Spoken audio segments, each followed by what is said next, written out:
lalu itu benar-benar level up ya. Level up itu karena keinginan belajarnya cukup tinggi gitu ya, dia level up sehingga beliau banyak ikut award dan ikut akhirnya kemana-mana bawa predikat juara UMKM Award.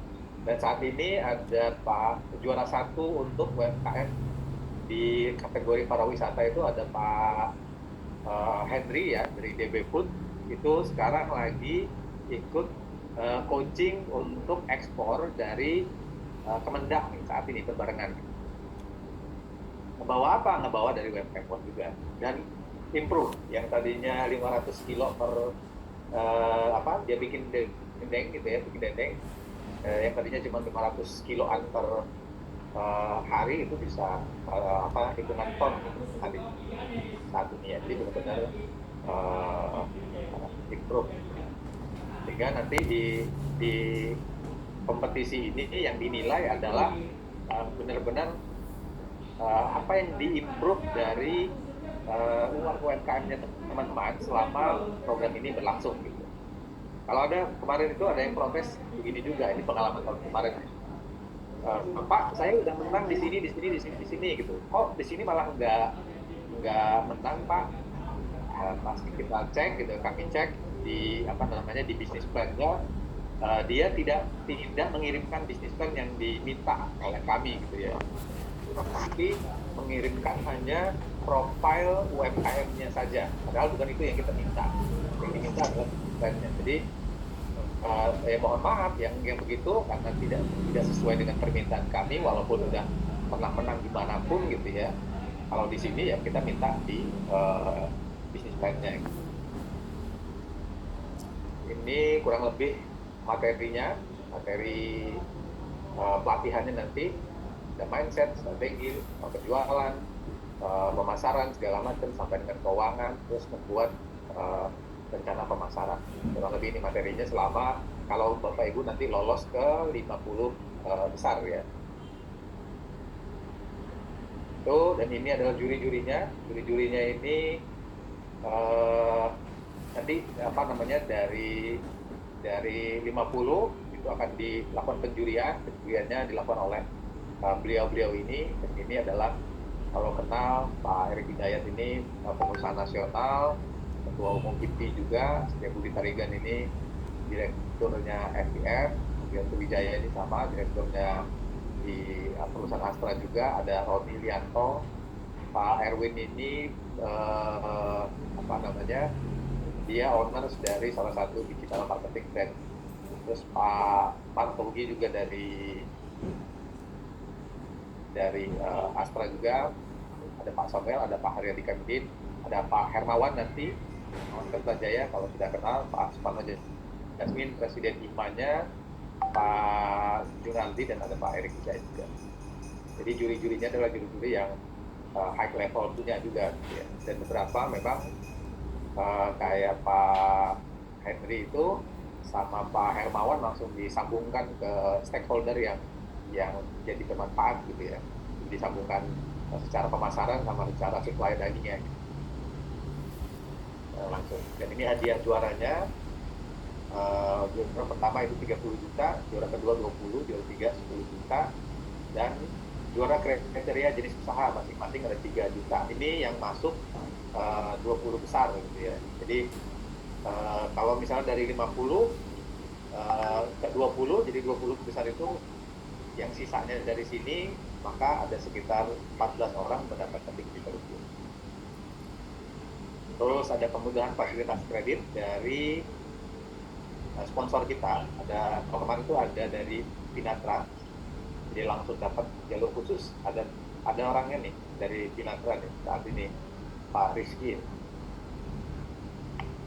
Terus permodalan pameran kita ikutkan di beberapa pameran atas nama IMA sama menjadi duta UMKM IMA. Bu Handri ini sudah hadir belum? Sudah Pak. Sudah. Ini. Nah ini beliau ini adalah juara keduanya untuk IMA UMKM Award tahun lalu gitu ya. Mbak Andri ini boleh kasih dulu testimoninya before afternya setelah ikut IMA UMKM World. Monggo Mbak Andri. Ya, Sebelum nanti terima kita kasih. masuk ke Oh, ya. Terima kasih Pak Adang. uh, Assalamualaikum Bapak Ibu, selamat siang. Peserta Waalaikumsalam, UMKM selamat Kelas siang juga. 2024. Ya, perkenalkan, saya Handini Rahayuni Tias dari Bontang, Kalimantan Timur. Dan saat ini usia saya 30 tahun. Saya punya usaha brand Kisbelin dengan produknya Amplang Kuku Macan. Alhamdulillah senang sekali diberi kesempatan untuk sharing tentang perjalanan kemarin saya di IMA. Awalnya saya tuh insecure banget sama diri saya sendiri karena saat daftar IMA itu saya tidak ada bekal ilmu marketing sama sekali. Nah, setelah diumumkan saya lolos tahap 1, saya komitmen bismillah saya akan melalui prosesnya semaksimal yang saya bisa. Sedikit gambaran tentang usaha saya, Bapak Ibu, sebelum ikut IMA, saya hanyalah owner amplang yang tidak ada bedanya dengan amplang lain dan tanpa badan hukum. Kemudian mengikuti pembekalan pertama waktu itu dengan Pak Adang sendiri tentang mindset. Jadi saya langsung dibuat berpikir keras nih sama Pak Adang. Wah, selama ini apa yang sudah saya lakukan untuk usaha saya? Saya hanya fokus produksi, jualan. Saya hanya fokus bagaimana bagaimana produk saya bisa laku terjual, bukan bagaimana bisnis saya bisa berkembang. Kemudian saat itu langkah besar saya ambil, saya memutuskan untuk melegalkan bisnis saya dengan berbadan hukum. Nah, akhirnya tahap demi tahap saya lalui dengan berbagai effort ya Bapak Ibu. Bahkan saya hampir menyerah sebenarnya saat masuk di 50 besar, komitmen saya mulai. Saya harus bisa mengusahakan ini semaksimal mungkin sesuai dengan kapasitas saya. Ya, akhirnya setiap tugas yang diberikan saya berusaha saya selesaikan sampai lolos di tahap-tahap berikutnya, masuk 6 besar, kemudian awarding di Jakarta. Nah, di situ betul-betul yang saya rasakan itu janji Allah itu luar biasa. Semua kerja keras selama 4 bulan dibayar tunai. Alhamdulillah saya mendapatkan juara 2 kategori wisata. Nah, alhamdulillah setelah berproses di IMA selama 4 bulan, awalnya saya menjadi UMKM itu mindset saya hanya itu aja, fokus di jualan. Nah, saat itu mindset saya berubah, bagaimana bisnis saya ini mulai bisa berkembang. Kemudian dari legalitas usaha, kenaikan omset, kemudian relasi bisnis saya bertambah, dan alhamdulillah brand saya Kisbelin semakin dikenal di seluruh Indonesia bahkan mancanegara. Begitu. Begitu Pak Adam. Luar biasa ya. Banyak mimpi saya tercapai ya Bu Ida. Iya. Sambil nangis-nangis ya. Turun panggungnya sambil nangis ya Bu ya. Dream come true. Belum Oke. turun panggung Bu. Oh, belum Masih turun di panggung panggung. udah balik kanan. Oke. Baik. Terima kasih Bu Handrini atas testimoninya. Ya, sama-sama Bu Uci. Oke, semoga ya menjadi inspirasi, jadi motivasi untuk para peserta yang lainnya. Karena Bu Handrini ini sangat gigih sekali loh. Jadi saya aja tuh terkagum-kagum nih sama kegigihannya Bu Handrini nih selama Masya mengikuti tahapan UMKM ini. Juga peserta yang lain juga tidak kalah gigihnya, bahkan sampai ada yang terseok-seok pun masih tetap semangat kirim bisnis brand gitu kan. Baik, saya kembalikan lagi ke Pak Adang. Monggo Pak, silakan. ada yang nanya tuh omsetnya naik dari berapa ke berapa.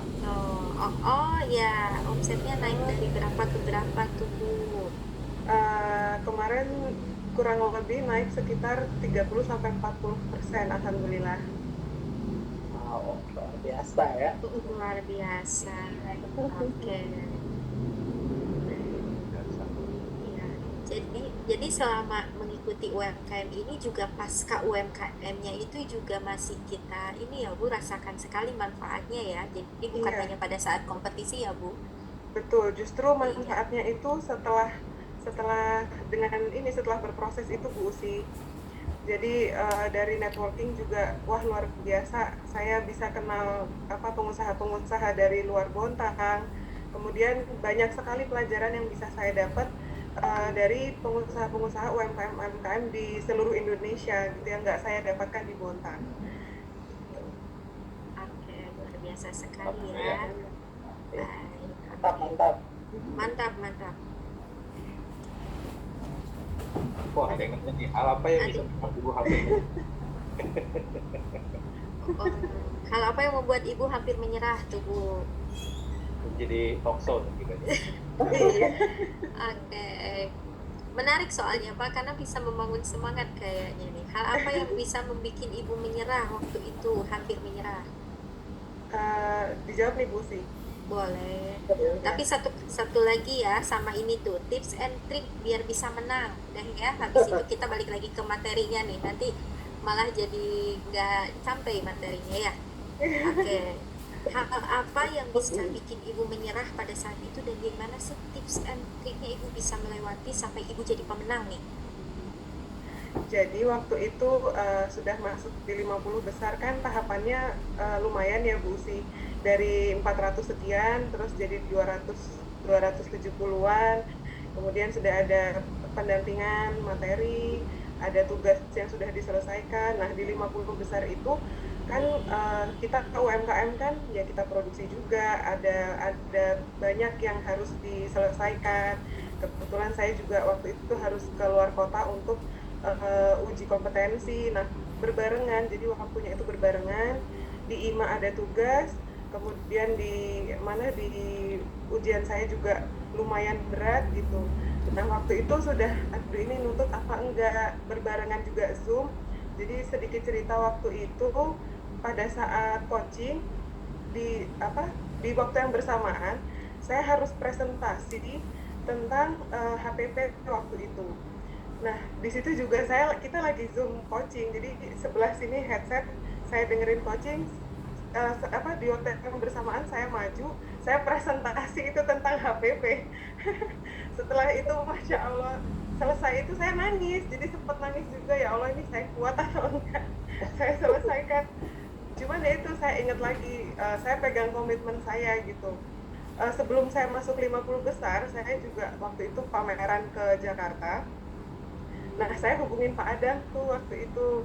Jadi karena saya udah tertarik banget nih, Pak Adang yang berhasil bikin saya berpikir keras gitu kan.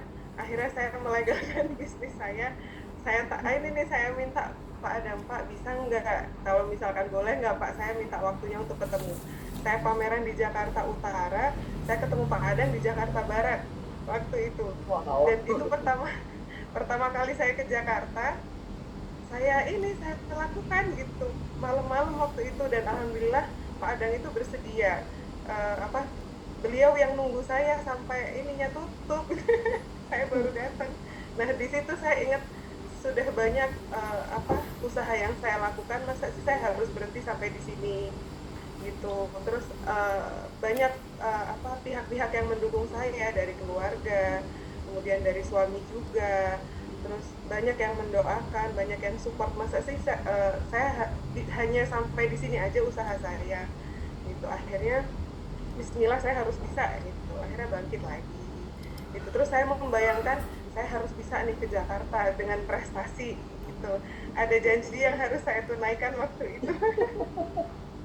Itu di situ saya akhirnya pokoknya harus bisa gitu sih, gitu Bu sih. Oke, sip. Nah, satu Bu yang belum dijawab tips and trick biar menang nih Bu. Katanya nih pertanyaan terakhir Bu. Silakan. Kalau pengalaman saya kemarin, saya sama sekali tidak expect untuk menang. Jujur, sejujurnya saya nggak ada di awal ikut IMA itu, tujuan saya bukan menang, tapi tujuan saya kepingin dapat ilmunya.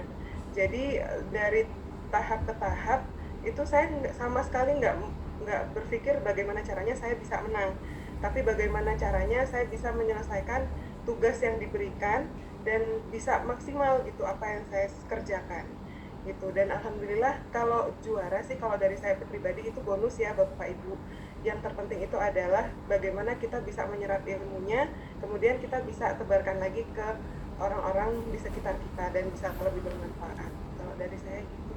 Wah, sangat luar biasa ya perjalanan Ibu Handini ini dari awal ikut sampai menjadi juara.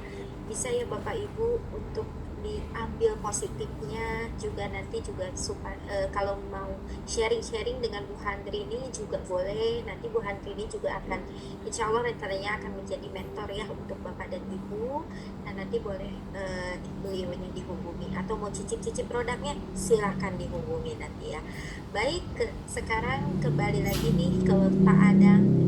Silahkan untuk melanjutkan materinya. Harap mohon disimak ya Bapak Ibu, karena ini adalah hal yang penting untuk nanti sebagai bekal Bapak dan Ibu untuk melaksanakan tugas yang akan kita berikan di akhir sesi ini. Silakan Pak. Nah, thank you Bu Handini. Nanti kita akan lihat juga bisnis plan-nya Bu Handini itu seperti apa, sehingga tergambar gitu apa seriusnya Bu Handini itu bikin bisnis plan. Jadi yang kita lihat itu keseriusannya ya, bukan pernah buat gimana. Kita balik lagi. Oke, ini adalah unsur bisnis plan-nya. Jadi ini adalah nanti kurang lebih kriteria yang akan kami nilai dari bisnis plan yang akan dikumpulkan oleh teman-teman. Yang pertama ada deskripsi produknya, deskripsi bisnisnya itu apa, lalu produknya apa aja, terus target bisnisnya seperti apa, target market, terus kompetitor, tersedia dan memadai nanti isinya, analisa SWOT, tersedia dan memadai, jadi ada analisanya ada dan sesuai gitu ya. Lalu ada strategi bisnisnya, terus ada strategi pemasaran dan penjualannya. Kurang lebih dari ini adalah 8 unsur ini. Apa aja sih? Yang pertama deskripsi bisnis. Jadi saya mau ulas dulu apa itu bisnis plan gitu ya. Bisnis plan ini gunanya adalah melihat nanti seberapa bisnis kita itu berpotensi untuk tumbuh dan kita mau tumbuhnya itu ke arah mana. Ini adalah fungsi bisnis plan. Yang artinya pun kalau nanti misalnya teman-teman mengaplikasikan bisnis plan ini benar-benar saja gitu ya, dikerjain benar gitu di bisnisnya, ini akan membantu teman-teman melihat bisnisnya itu sebagai sebuah bisnis gitu, bukan hanya sebagai jualan saja. Jadi apa sih bedanya pebisnis sama orang yang jualan saja? Bedanya adalah si pebisnis itu melihatnya adalah sebagai satu kesatuan sistem. Kalau jualan, hanya jualan, ada barang diterima, habis itu diolah, habis itu dipasarkan. Ya, jadi begitu aja. Jadi ke depan niatkan bisnis Bapak Ibu itu adalah kalau sekarang masih kecil, maka niatkan untuk menjadi menengah gitu ya, kalau UMKM gitu ya. Kalau sekarang masih manual, niatkan menjadi otomatis. Kalau sekarang masih belum besar, niatkan menjadi besar. Ini fungsinya bisnis plan. Jadi orang ketika melihat bisnis plan itu dia akan tahu ini bisnisnya apa, prospek atau tidak ke depannya gitu. Sehingga nanti kalau Bapak Ibu menerapkan ini aja, mau cari investor itu akan jauh lebih mudah gitu kalau punya bisnis plan. Lanjut ya. Jadi isinya nanti di deskripsi bisnis itu silahkan nama bisnisnya apa, sejarahnya, kalau ada sejarahnya, kapan berdiri, bagaimana berdiri, pendirinya siapa, terus badan hukum, visi misi kalau ada, ini tentang bisnisnya. Lalu jadi nanti silakan Bapak Ibu buat di PowerPoint atau di Word ya, semenarik mungkin. Nanti template-nya dikasih nggak? Dikasih nanti template-nya, tapi usahakan jangan pakai template yang ini ya, jadi pakai desain yang lebih baru gitu. Terus ada produknya, jadi produknya, nama produknya, jenis varian produk, foto produk, value proposition, nilai jual unik produk kalau ada. Ya, jadi produknya ini ada macam-macam misalnya. Ini contoh yang punyanya Kisbelin, ya. Ini ada nama produknya, terus ada brandnya, jenis variannya apa aja. Nah, ini ada foto-fotonya. Buat lebih lebih menarik, apa namanya? Kalau kalau udah punya foto studio, maka apa namanya pakai foto studio. Kalau ini waktu awal-awal ya, sekarang Kisbelin jadi lebih apa namanya? Kalau mau dilihat di Instagramnya, Kisbelin Snack itu jadi lebih artistik loh sekarang, kayaknya pakai jasa apa namanya khusus gitu. Nah ini saya apa out of topik sebentar tapi penting gitu. Jadi kadang-kadang kita ini mengeluarkan uang, uh, tidak mau atau mau mengeluarkan uang itu bukan dari apa namanya dari besarannya. Harusnya mengeluarkan uang itu dari manfaat atau benefit yang diterima gitu, apa yang didapatkan gitu ya. Jadi beberapa orang bilang 100.000 mahal nggak? Mahal gitu.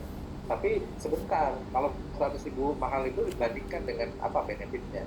Jangan-jangan antara 100.000 dengan 10.000 itu bisa jadi lebih murah 100.000 karena si 100.000 ini bisa generate ya, income lebih besar. Misalnya gini, foto produk gitu ya. Bayar fotografer 300.000, mahal nggak? Mahal untuk sebagian orang, tapi dibandingkan dengan benefit fotonya menjadi lebih baik, jadi lebih bagus, jadi lebih artistik, jadinya itu akan jauh lebih murah dibandingkan hanya mengeluarkan uang 10.000 atau mengeluarkan uang sama sekali. Nah ini soal mindset juga nanti.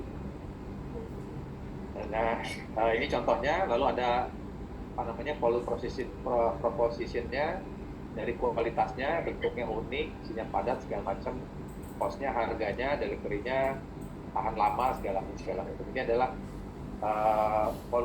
value proposition itu adalah nilai unik produk Anda dibandingkan dengan produk Anda. Ini contoh punya Kisbelin. Sampai sini dulu ada pertanyaan? Lanjut Pak. Kata Raya Putih udah bagus tuh apa kemasannya. Terima kasih. Dari Malang saya, Pak. Dari Malang ya. Oke. Nah, target bisnis itu tuliskan di sini revenue dari tahun ke tahun, lebih dari 2 tahun ya. Jadi tulisin revenue-nya, terus target revenue-nya 1 sampai dengan 3 tahun, sampai 5 tahun boleh. Terus pertumbuhan bisnisnya dari tahun ke tahun, terus target pertumbuhan bisnis, profit dari tahun ke tahun atau ada target profitnya. Ini contoh juga punya teman kita Kisbelin.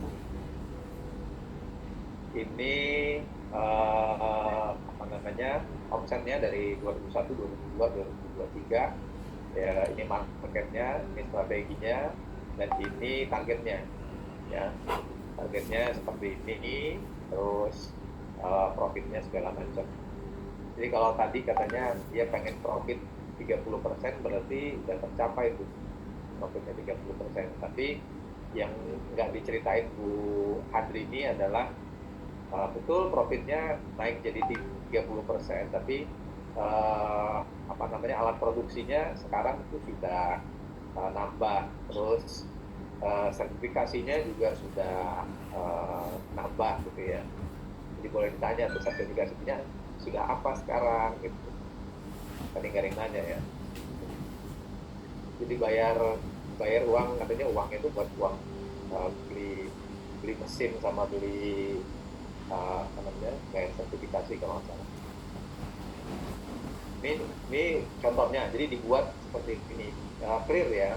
Beberapa teman-teman yang di UMKM yang di itu apa namanya tidak menuliskan dia targetnya ke depan mau seperti apa gitu.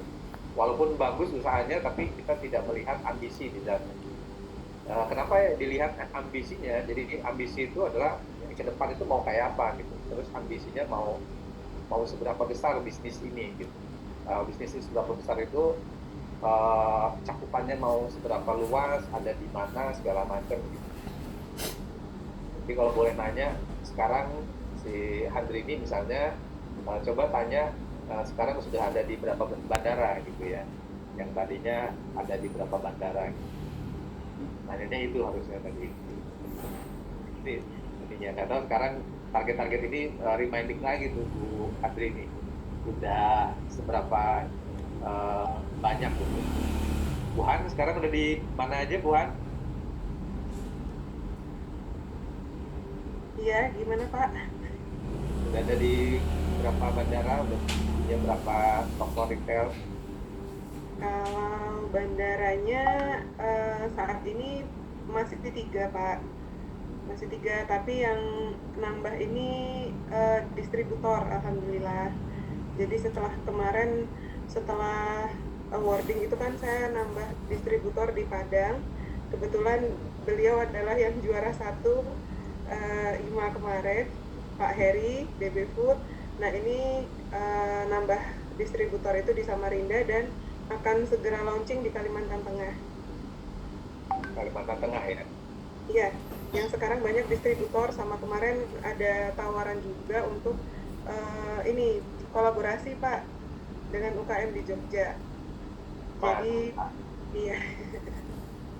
Kalau dulu sebelum ikut IMA kan saya nolak tuh Pak, yang mau rebranding produk saya tolak mentah-mentah tuh, mau order 50 kilo dibayar cash di depan, tapi saya tolak gitu. Nah itu sebelum ikut IMA. Nah setelah ikut IMA, alhamdulillah ini ada tawaran lagi, insya Allah segera diproses. Mantap, langsung dieksekusi ya. Iya. Oke, ini targetnya, terus apa namanya, lalu ada customer segment. Customer segment ini dan target market ya. Customer segment ini adalah pihak yang menggunakan jasa produk dari organisasi atau dari bisnis Anda, atau mereka yang berkontribusi dalam memberikan penghasilan organisasi atau bisnis, atau kelompok atau organisasi yang dituju oleh perusahaan untuk dilayani. Ini soal customer segment. Jadi dan lakukan customer segment dan lakukan riset pasar untuk produk Anda sendiri ya. Yang dilakukan adalah kebutuhan dan potensi pasarnya, terus keluhan masyarakat terhadap produk sejenis di masyarakat, lalu ada perilaku membelinya. Ini contoh juga punya apa namanya Isbelin ya. Ini riset pasarnya dilakukan sama dia, kebutuhan pasarnya tentang oleh-oleh segala macam, terus potensinya, terus ini dia pakai data-data nih di beberapa temen, malah data-data ini yang jadi utama gitu. Seberapa banyak sih angka pasarnya yang kita perhatikan sih gitu. Terus keluhan pasar atau masalah ini terkait dengan produknya si Aplang Kumacan yang isiannya kopong, nggak padat, terus sensasi gatal ketika dimakan. Dan ini saya betul nih ya, waktu itu kalau dari Kalimantan itu bawa Aplang itu kadang-kadang ada gatalnya gitu. Terus ada bau tengik, terus pengirimannya mahal dan kemasannya tidak aman. Nanti yang ini yang akan menjadi value proposition Anda atau apa yang diimprove gitu dari produk kita gitu. Jadi kalau kita di bisnis itu kita melihatnya pasar ya. Misalnya pasar itu kalau misalnya produk kita itu sudah bagus pun kita harus melihat yang lebih bagus gitu. Atau kalau misalnya produknya teman-teman yang lain itu ada yang belum bagus, ya berarti perlu di-improve gitu. Jangan udahlah, sudah segini aja udah laku, udah kelabakan, ngapain di-improve gitu. Nggak begitu, bisnis nggak begitu mindset. Bisnis ya selalu melakukan improvement. Ini riset pasarnya ya. Untuk apa? Untuk supaya kita paham nanti apa sih kebutuhan pasar akan produk kita. Kalau misalnya batik ya, batik ini saya lagi pakai batik punyanya Pak Zairu ini, peserta 20 besarnya tahun kemarin gitu ya, Bukimawan kan tahun kemarin. Ini saya beli dari Pak Zairu. Ini menurut saya ya termasuk yang membaca kebutuhan pasar, pengen ada baju koko, tapi pengen juga dan nuansa apa namanya batiknya, lalu bahannya bahan yang dingin. Harganya mahal menurut saya, tapi tetap saya beli. Kenapa? Karena dia beda ya, dan membuat saya menjadi lebih soleh gitu tampilannya. Oke, ini yang kita lakukan gitu. Jadi paham betul orang-orang di luar sana itu butuhnya apa sih, potensinya gimana sih, terus keluhannya apa sih. Keluhan pasar ini bisa dilihat kalau misalnya Bapak Ibu buka marketplace ya, dilihat aja barang-barang sejenis itu reviewnya, yang hanya review yang bagus-bagusnya, tapi review jeleknya di apa namanya di capture gitu dari marketplace. Misalnya di Tokopedia gitu, oh bahannya kasar gitu, atau saya suka nih, kenapa? Karena pengirimannya cepat gitu ya, apapun itu. Jadi apa yang diinginkan oleh customer itu. Jadi isinya kalau di apa namanya target market kita itu isinya nanti ada psikografiknya, behavioralnya, ada geografiknya, terus ada demografiknya, kalau online customer atau seperti apa, atau generasional atau kultural, ini sedapat mungkin diidentifikasi ya, seperti apa sih target market kita itu. Contoh nih, segmennya ekonomi misalnya, penjelasannya ini adalah level ekonomi pembeli produk Anda, bawah, menengah, atas. Jadi targetnya apa nih ekonominya? Tulisin aja di sini, boleh nanti pemasukannya kah, atau gajinya kah gitu, atau apa gitu. Atau kalau misalnya dia adalah perusahaan apa, menengah, besar, kecil gitu ya. Geografiknya di mana aja, ya di mananya. Terus geografiknya, jadi harapan isinya nanti harapan produk terhadap produk, emosi, mindsetnya, terus bagaimana mereka ingin diperlakukan dan lain-lain. Ini targetnya siapa? Orang-orang yang punya pikiran seperti apa. Contoh untuk oleh-oleh itu kebanyakan orang pengennya seperti apa sih oleh-oleh. Kalau di beberapa tempat itu oleh-oleh itu nggak peduli rasa ya. Misalnya tahu cokodot nggak? Cokodotnya dari Garut tuh. Saya pernah beli itu. Tahu kok. Tahu ya, jadi kemasannya itu bagus gitu kan, menarik, jadi bagus banget untuk dikasih ke orang gitu, buat hadiah atau buat oleh-oleh. Kalau di apa namanya saya makan gitu ya, rasanya biasa aja gitu. Tapi mahal. Terus itu mindsetnya. Terus misalnya di toko oleh-oleh misalnya gitu ya, terus atau lainnya gitu ya, mindset lainnya. Misalnya ibu-ibu kalau misalnya kalangan menengah atas, kalau mereka mau jalan-jalan ke daerah gitu, mindsetnya gimana? Mau ekspor, mau yang unik, mau yang tempatnya bagus, atau mau yang tempatnya apa namanya kuliner banget gitu ya. Di Jogja itu kan ada kopi klotok gitu ya. Kopi klotok itu jauh kalau menurut saya, makannya ya tidak nyaman. kalau dibilang tidak nyaman gitu ya, tapi makanannya enak memang. Walaupun makanan enak itu kalau di Jogja seperti kopi klotok itu tetap ada juga di warung-warung biasa aja gitu. Kalau mau makan makanan enak kayak model kopi klotok gitu ya. Tapi di sana ada di pinggir sawah kan gitu. Pinggir sawah makanannya begitu, rumahnya jomblo, terus ngantrinya gitu kan, sensasi orang ramenya, ada ya kebun jagungnya. Kalau kemarin sih ada kebun jagung, masih ada kebun jagungnya tuh ya. Nggak taunya memang itulah yang dicari oleh customer dan terus behavioralnya, perilaku membelinya ini gimana sih orang itu membeli produk kita, perilaku gimana. Ada Pak Mansur kemarin itu yang setelah kita coaching, setelah didefinisikan apa namanya behavioralnya, siapa sih pembelinya. Jadi Pak Mansur ini Bimudia Karya Teknik, ya jualnya itu adalah plating stand ya. Plating stand itu plat yang dibengkok-bengkokin gitulah, ada kayaknya nanti.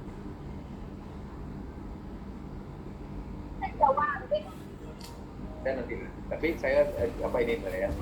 Jadi siapa pembelinya apa namanya produknya Pak Mansur ini.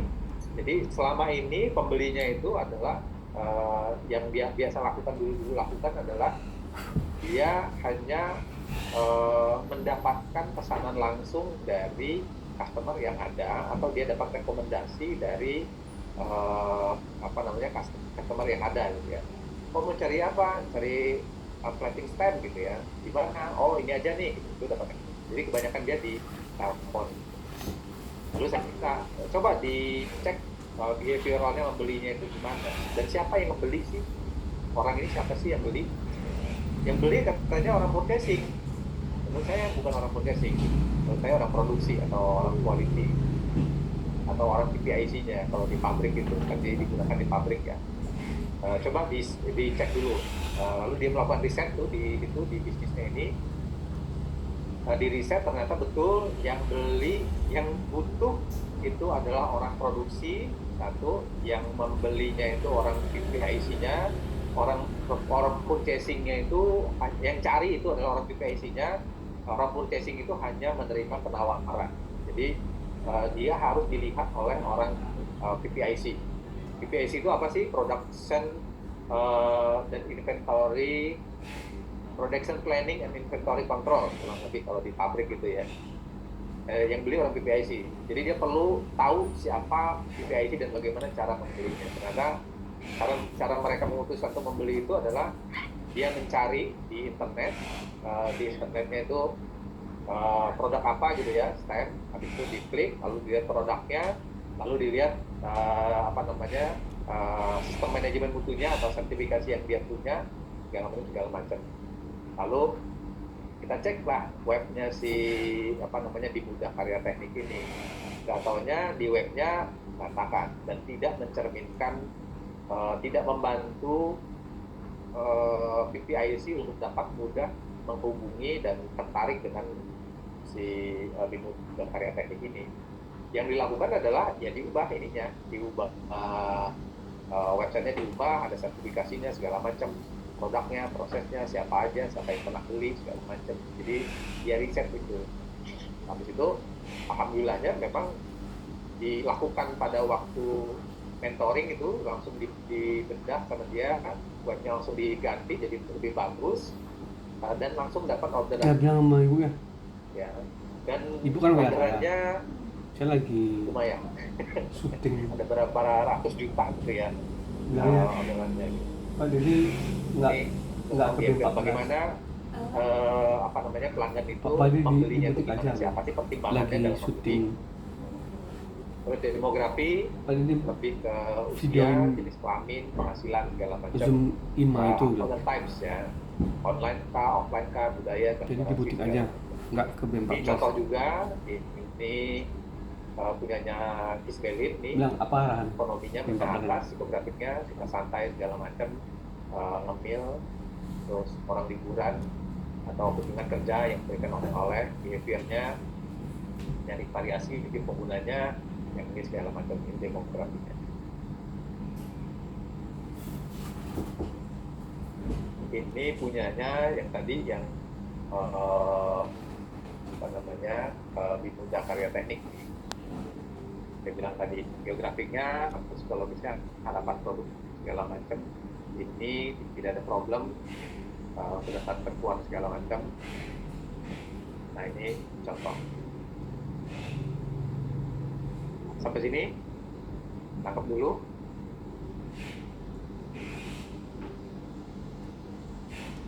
Jelas Pak. jelas aman Aman, aman. aman Ya, saja. aman, Pak. Udah dilanjut. Nah, atau Jelas. juga oke, habis itu kita akan membuat SWOT namanya. SWOT-nya itu awalnya dari mana sih? Awalnya SWOT itu kan SWOT itu kita udah habis apa namanya strategic bisnis itu atau strategic management itu kita tahu mau kemana, tahu siapa yang dituju, lalu kita melakukan analisa internal dan analisa eksternal namanya. Baru dari analisa internal eksternal ini keluarlah strategi. Ini kita ngomongin dan ini subjeknya boleh di apa namanya diganti-ganti ya. Ini contoh aja gitu. Jadi Iya, Ibu. kita analisa dulu nih di organisasi kita itu misalnya gini, sistem manajemen ada nggak SOP dan penegakan kebijakan, kondisi organisasinya gimana, deskripsikan di sini. Misalnya SOP belum ada dan penegakan kebijakan kalau ada sesuatu yang di luar kendali itu lemah gitu ya, maka kalau analisa kondisi begitu dia adanya di checklist yang negatif. Kalau misalnya SOP ada jelas clear kebijakan bagus segala macam, maka di checklist yang di sebelah kanan ini akan ada plus minus nih ya, di sebelah kanan ini berarti dia hal yang positif di organisasi kita. Terus misalnya kompetensi, level penguasaan kompetensi tim, dicontoh ya. Gimana di organisasi kita? Orang-orangnya udah pada makin atau belum? Ya, kalau misalnya belum berarti minus. Kalau sudah berarti plus. Enggak Terus loh. kepemimpinannya, Apa kalau udah perlu ke 14? nggak Kalau usah perlu dimasukin ya. apa? Tapi kalau ada, Itunya enggak? masukin. Arahannya apa? Terus swasta, kebutuhan, budgetnya, duitnya, kerjasama dan koordinasi udah belum? Punya kerjasama dengan Ada yang mau diambil. apa namanya, antar departemen gitu atau antar bagian gitu, koordinasinya gimana. Nah, terus dan lain-lain yang menyangkut internal perusahaan. Kalau di sana masih negatif, jujur aja negatif gitu. Kalau udah positif ya positif. Jadi kita nggak ngelihat bahwa ini sudah bagus semua gitu, nggak ngelihat ke sana, tapi lebih ngelihatnya adalah teman-teman betul-betul melakukan analisa internal bisnisnya teman-teman itu seperti apa gitu. Kita malah lebih senang kalau seperti let's say apa namanya Mbak Handrini gitu ya, ya Pak Handrini gitu, bukan Pak Handrini, Pak Henry gitu ya, Pak kita tadinya nggak ada Pak SOP Pak, gitu kan, habis ikut ini kita bikin SOP-nya, lalu ketika bikin SOP-nya maka kualitasnya terjaga. Ini contoh apa namanya analisis kondisi organisasi ini yang tadi di Muda Karya Teknik, analisis kondisinya udah ada segala macam, udah ada semua. Ini contohnya punya apa namanya Kisbelin, ini penilaiannya masih ada yang negatif nih, misalnya di kompetensinya, terus di kebutuhannya masih ini, akses kerjasama koordinasi secara. Jadi dianalisa aja, nanti ini akan jadi bagian dari analisa SWOT-nya. Ini contoh juga analisa internal tapi untuk produk. Kalau tadi kan dari sistem manajemennya kan ya, misalnya dari brandingnya sudah oke belum, kemasan, variannya banyak enggak, layanannya cepat atau enggak, ramah atau tidak, fasilitas yang ada kalau misalnya retail gitu, fasilitas pembayaran segala macam, kemudian akses, harga, kualitas produk segala macam, tulis di sini. Kalau bagus bilang bagus, kalau minus bilang minus. Nah, jadi inilah nanti bagian yang dari kita melakukan improvement di bisnis kita. Oh, Bapak nggak ada bilang mau ngapain di 14? Ada. Ini branding. Okay. Nah, ini kemarin saya challenge, ini kan apa namanya jadi ini kan ya, nggak tahunya dari sisi branding nggak betul sama, malah cenderung negatif gitu. Layanan baik segala macam, fasilitas harga kompetitif, ini boleh lain ya. Ini contoh punyanya Kis Belin, ciri khas segala macam, fasilitas masih ada yang negatif, ini kemudian akses misalnya bla bla bla bla bla bla. Ini analisis internal. Produk Di situ semua baru nih. kita ngomongin eksternalnya. Uh, Kalau risk management itu ada prosedur outcome lah ya. Tapi kita lihat aja nih, kebutuhan pasar, pemerintah, iklim bisnis, kemampuan daya beli, gaya dan demografis. Contoh misalnya gini, ada nggak kebijakan pemerintah yang bisa mendukung atau bisa membuat bisnis kita ini jadi tidak bagus gitu. Contoh yang main di area pariwisata gitu, dengan adanya Tapera ini akan lebih membuat orang suka wisata atau enggak? Contoh ya, dengan adanya kenaikan harga tiket pesawat gitu, jadi orang pengen wisata atau enggak? Kalau teknologi terbarukan ada AI misalnya, ada kalau ada AI masih nggak perlu orang bikin, kan ada dulu bisnis namanya bikin itinerary perjalanan ya. Sekarang bikin itinerary perjalanan ini udah bisa dibantu sama AI gitu. Terus kebutuhan pasarnya seperti apa? Naik, turun, minus, plus gitu ya. Minus plus itu nanti kita lihat nih kebutuhan pasarnya di sana cenderung naik atau cenderung turun gitu. Alat kesehatan masker, kebutuhan pasarnya gimana sekarang? Naik turun? Masih ada sih, cuma ya jadi kembali lagi mulai ya turun. Terus budaya misalnya, terus ada lingkungan, ada demografi segala macam. Ini kondisi eksternal. Demografi itu misalnya gini, kata pemerintah Gen Z itu bisa nggak punya rumah kalau tidak punya tabungan. Terus Gen Z-nya nggak taunya nggak peduli tentang rumah. itu apa namanya problemnya inilah ya, problemnya. Yang penting punya kendaraan, Gen Z. Kendaraan, bisa ngopi, bisa jalan-jalan. Nah itu Gen Z itu. Terus lingkungannya seperti apa lingkungannya? Ini contoh juga. Contoh, terus ada dukungan dan dukungan dari pemerintah, negatifnya belum semua sektor gitu kan. Terus pasarnya peluang terbuka lebar. Pasar masih ini punya bidang karya teknik tadi ya. Persaingan harga masih kompetitif, terus harga tidak dapat dinaikkan karena mengacu pada harga IKM lainnya. Terus menangkap order dari layer 1, ini analisanya beliau ya. Ada tambahan biaya apabila ada klaim dari pelanggan. Ini kalau budaya. Kawasan lingkungan di industri kecil. Nah, dalam lingkungan industri kecil ada mendukung bisnis lokal, ada supporting atau pendampingan dari dinas kebersihan. Negatifnya bisa ketergantungan sama pemerintah. Contoh, supplier, ya harga masih terjangkau. Dan negatifnya adalah fluktuasi harga bahan baku, ini contohnya di beberapa negara. Subkon prosesnya, jadi boleh diubah-ubah ya, ini ya. Harga masih terjangkau, lokasi jauh tapi kualitas tidak dijamin.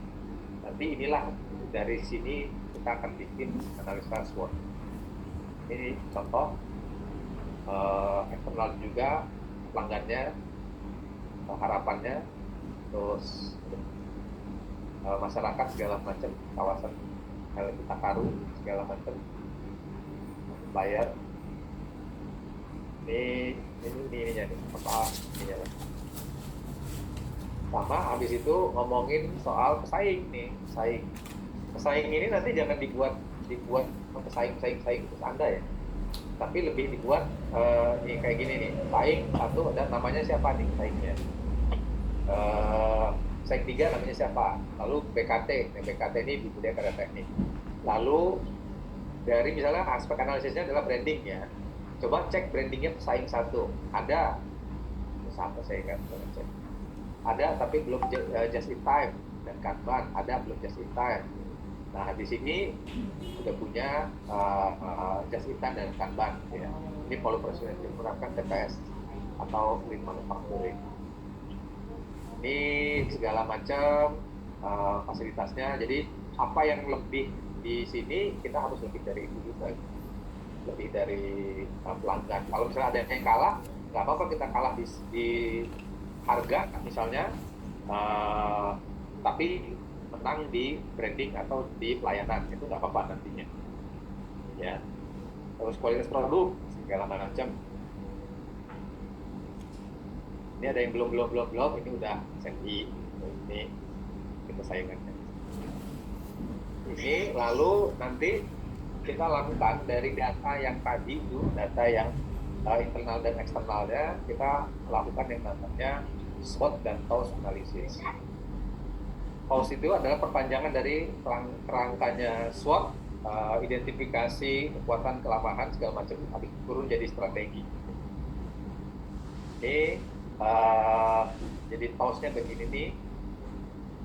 Jadi strategi strength ketemu opportunities, bagaimana memaksimalkan peluang dengan memaksimalkan kekuatan, strength ketemu threat, bagaimana meminimalisir ancaman dengan memaksimalkan kekuatan, lalu opportunities ketemu weakness, gimana mengeksplorasi peluang dengan meminimalkan atau menutupi kelemahan yang tadi itu ketika dapat checklist, nah kelemahan itu ditutupin tuh. Terus minimin sama bagaimana meminimalkan ancaman dengan meminimalkan atau menutupi kelemahan. Jadi yang dari data tadi itu, dari data yang ini, nah yang ini tadi nih, segala macam ini masukin dia ke sininya gitu.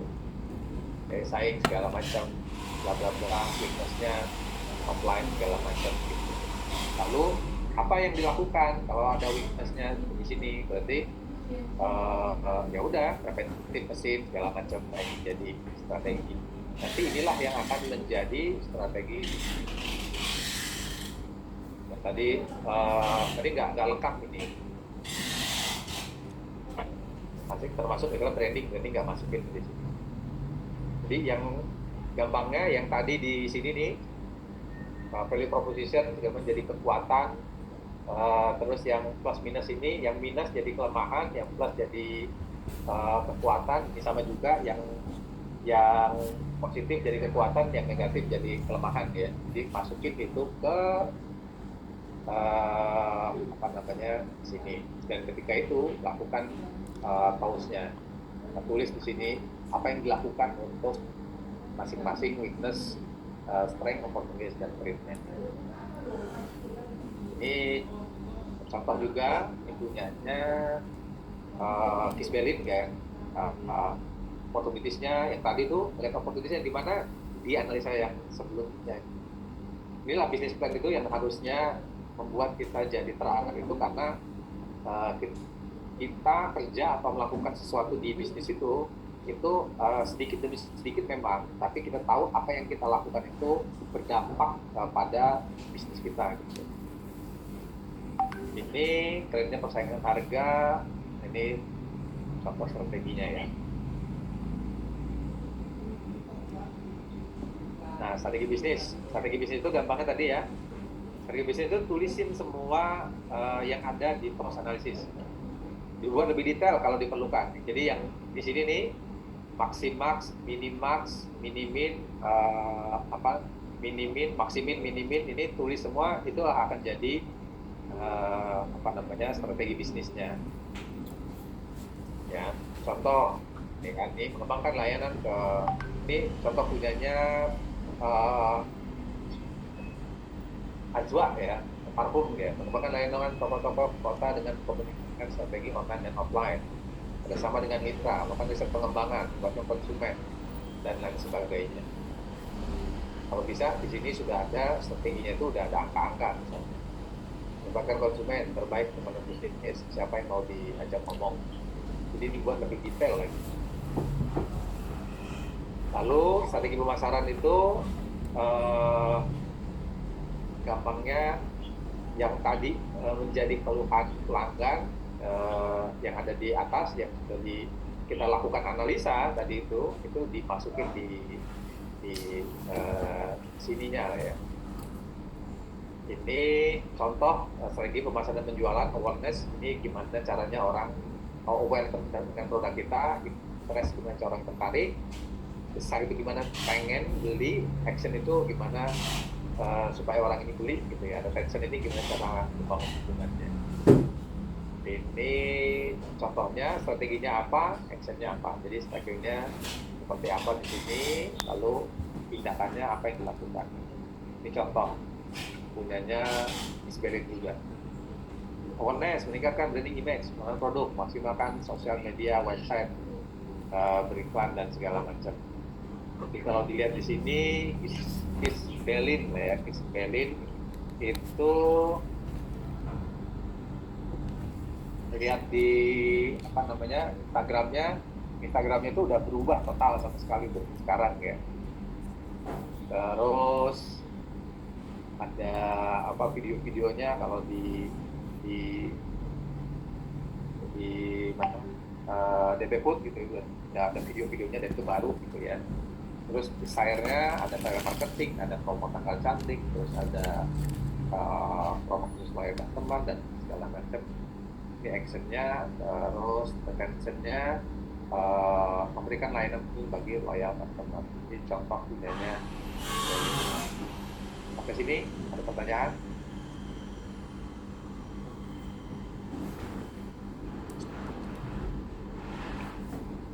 Pak, tanya Pak. Boleh Bu. Assalamualaikum warahmatullahi wabarakatuh. Perkenalkan saya Rosina dari Pasaman Barat, Sumatera Barat. Produk saya nasi jagung instan.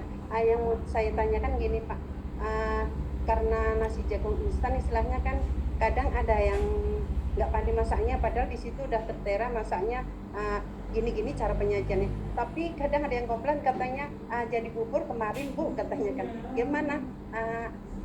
Gimana nggak mudeng katanya kan. Tapi yang lain kok bisa itu loh Pak. Makasih Pak. Assalamualaikum warahmatullahi wabarakatuh. Oke. Ketika kita bikin SOP apapun lah ya. Jadi SOP itu harus prinsipnya bikin SOP adalah SOP itu harus dimengerti sama orang yang paling bodoh gitu ya. Jadi betul-betul kalau di Indomie itu kan sampai ada gambar-gambarnya segala macam. Nah itu satu. Kalau misalnya enggak juga, masih juga orang jadi bubur, buatkan video tutorial di Instagram misalnya. Jadi let's say di kemasannya itu juga dikasih link, misalnya cek di link ini ya supaya tahu ininya gitu, atau variasi bagaimana cara bikin buburnya segala macam gitu. Sehingga menjadi lebih mudah gitu. Kalau masih juga ada yang ini juga berarti jangan disalahin customer-nya gitu ya, jangan customer-nya, kita yang harus lebih kok nggak ngerti sih gitu ya, berarti ada yang salah nih dengan kita perlu improve gitu. Jadi jangan cuman dia doang tuh yang nggak ngerti gitu, jangan. Jadi kalau mau bikin SOP, buatlah sesimpel mungkin, sesederhana mungkin, semenarik mungkin gitu ya. Tulis di kemasannya, bikin lagi videonya, misalnya kasih gambar-gambarnya, kalau perlu kasih nomor telepon kita untuk benar-benar layanan pelanggan gitu. Gitu Bu. Jadi itu kan sebenarnya kita menganalisa perilakunya customer kan. Jadi pentingnya bisnis plan adalah kita betul-betul ini pelanggan saya ini belinya perilakunya kayak apa sih gitu. Sehingga kita ketika membuat improvement di bisnis itu benar-benar nyasar, saya nyasar pelanggan yang perilakunya kayak gini nih, nggak bisa baca SOP, hanya mau nonton video gitu kan. Pak, videonya di Instagram nggak bisa, TikTok gitu kan. Kalau kurang menarik, bikin agak lucu-lucu gitu, biar menarik gitu. Itu Bu. Terima kasih Pak. Assalamualaikum. Terima kasih, sama-sama. Sama ini ya, saya ada kasus nih, ada namanya Ibu Tenri Sau namanya. Tenri Sau ini jualannya lulur. Saya beli lulurnya itu. Karena bagus, lulurnya itu bagus, dia katanya ramai juga. Ibu Tenri Sau ini gaptek satu ya, betul-betul gaptek gitu. Jadi kalau dia mau bikin PPT itu dibikinin oleh ponakannya. Kalau dia mau bikin ini video gitu kan, itu betul-betul ya, tapi semangatnya tuh luar biasa gitu, Ibu Tenri Sauni. Nggak menang karena kemarin sedang ada musibah gitu ya. Kalau misalnya pas lagi dia benar-benar ngerjainnya serius, mungkin dia nggak menangnya. Jadi kalau misalnya dibilang, Pak, saya gaptek gitu, ya gaptek kita, tapi kan komunikasi kita, hubungan kita dengan orang itu kan masih bisa kita maksimalkan ya potensi. Nah, ada ponakan. Kalau misalnya perlu bayar kan gitu. Jadi kalau misalnya Bu Rosnia misalnya diperlukan untuk kalau misalnya nggak ada budget ya udah lakukan sendiri lah videonya gitu kan. Kalau misalnya ada budget gitu ya 50 atau 100 ribu ya bayarlah anak-anak SMK di pemasaran itu untuk kasih uang jajan mereka untuk tolongin dong bikinin saya produk tutorial masak bubur ya gitu. Jadi jangan karena aduh saya nggak bisa sekarang gitu, atau saya nggak tahu teknologinya, saya nggak tahu cara bikin konten, lalu memutuskan untuk yang gede nggak usah deh. Itu Bu Ros. Terima kasih Pak. Assalamualaikum. Waalaikumsalam. Oh, Ibu Adit. Saya boleh bertanya ya Pak? Saya boleh jawab boleh. Silakan Bu. Baik-baik. Selamat siang Pak, nama saya Anisriati Primastuti. Saya home industri aneka olahan abon dari Jogja. Apa? Aneka olahan abon dari Jogja Pak. Abon ya. Oke. Ya, baik Bapak, mohon maaf, saya off kamera ya sebentar. Yang menjadi diferensiasi dari produk saya itu abon vegetarian Pak, gitu. Yang ingin saya tanyakan di sini Pak, ketika saya tuh baru tahu ternyata untuk membuat kompro itu segitu luar biasanya ya Pak. Komponen yang ada itu dari paparan yang Bapak sampaikan tadi ternyata detail sekali begitu. Nah, ini yang ingin saya tanyakan Pak, ketika saya membuat bisnis plan atau mungkin saya biasa tuangkan dalam BMC begitu, itu ketika saya mempunyai produk dua segmen. Yang satu itu kan untuk abon itu untuk semua bisa makan, kemudian yang kedua kan untuk vegetarian itu mass market gitu ya Pak. Apakah saya juga harus membuat kompro berbeda, kemudian BMC berbeda, dipisahkan itu, apakah bisa menjadi satu? Di bisnis plan kompro sama bisnis plan beda ya. Satu itu dulu. Oh iya Pak. Ya. Company profile itu lebih ngomongin profilnya si produk gitu ya, produknya apa, bagusnya apa, bla bla bla segala macam. Itu betul, itu adalah bagian dari kalau di bisnis plan ya bagian dari awal tadi itu tuh.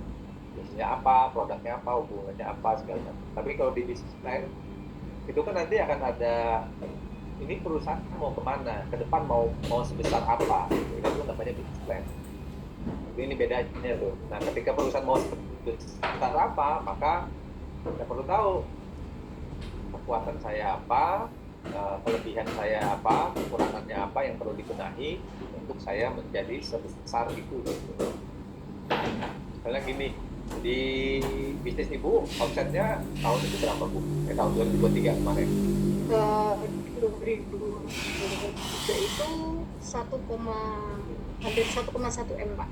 Oke, 1,1 ya. Berarti di bisnis plan itu ada saya tahun depan atau di tahun ini itu pengen 1,6 gitu kan.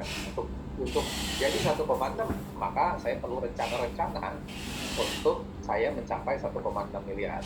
Itu bedanya company profile sama bisnis plan. Jadi kalau bisnis plan lebih kepada saya mau ngapain nih tahun ini untuk mencapai 1,6 miliar itu. Jadi apakah perlu dibuat terpisah? Tidak dibuat terpisah memang akhirnya, dan karena dia bisnis plan maka betul-betul kita perlu melihat juga memahami siapa sih customer kita, siapa sih pelanggan kita, dan bagaimana mereka bisa diraih gitu oleh kita. Bisnis model kanvas itu adalah satu hal ya, bisnis plan itu adalah hal yang lain. Itu Ibu Anis. Ya, baik Pak. Saya takjub tadi dengan paparan Bapak tentang begitu banyak komponen yang harus kita cantumkan di dalam apa Pak, di dalam kompro, dan ternyata saya sebelumnya itu tidak membayangkan sampai seperti itu Pak. Terima kasih sekali Pak untuk paparannya hari ini. Sangat membantu.